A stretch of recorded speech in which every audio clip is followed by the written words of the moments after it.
Hi, Kyle here again, coming to you from Silverlake Community Church. That's the church I'm a pastor of here in Los Angeles. And this week we're going to talk about 2 Corinthians chapter 5, verses 6 through 10. Last week in the lesson, Paul was talking about the difference between our physical bodies now and the spiritual body that we will one day receive. And he says we already feel a groaning inside of us for life that is bigger than just what we live now in these bodies.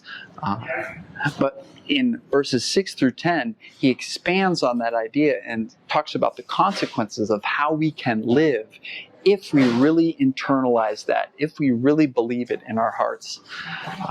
One of the consequences, he says, is that we can walk by faith and not by sight. That's right, it's the conference theme verse for this year. That verse means essentially we can make decisions in this life that are not based on just surviving, not just based on squeezing the most we can out of this life, because we believe, we have faith that there's a God who loves us, who is going to take care of us, and who we're going to be with long after we leave this physical body here and go to be with Him. What exactly do those choices look like? He talks about choices that please God. That if we believe that, we can be free to make choices that focus on doing what God would have us do as opposed to what the world around us would have us do, because we don't have to worry about just surviving. I want to show you an example. See all these people behind me? This is the food pantry that is going on here at my church. Every Wednesday night, people come from the neighborhood to volunteer here and hand out food to over 70 different families every week. It's the middle of the coronavirus pandemic. Folks are out of work. There's a lot of food insecurity in our area. And here's a practical example of people doing things that please God. See, in the middle of a pandemic, you would expect people to not volunteer, to stay at home, to be safe, to do what they can to survive. But when people have this thing inside of them that is driving them, something that is faith, telling them that they can do, they can answer the call that's inside of their heart and not only just worry about what they see. I mean, what they see is a dangerous situation out there in the world. What they feel, what they have faith in, is that going out there and serving would be better than playing it safe at home. What's actually interesting is a lot of the folks who are here to volunteer, they're not even believers.